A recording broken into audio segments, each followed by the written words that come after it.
Hi, I'm slahser, and this is my way of playing Arc Warden Meteor Hammer support.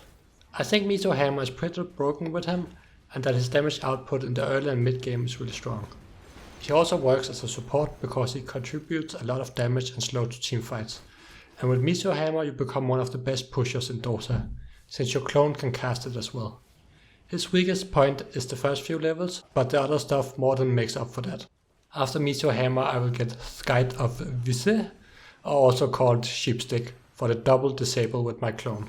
I think he's currently better to play on Dire with the 1 second spark rate delay instead of 2 seconds on Radiance, since it is way easier to hit on Dire.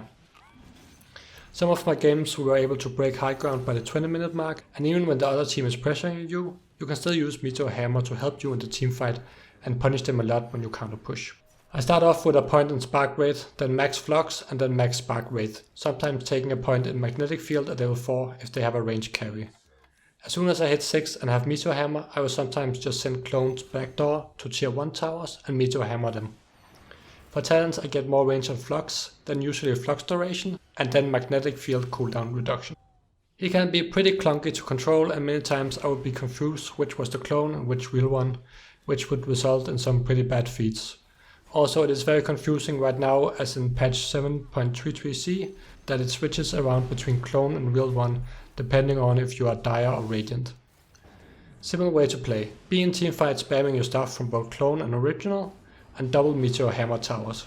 Make sure to space out the hammer strikes so you get full damage from the dot, since it doesn't stack.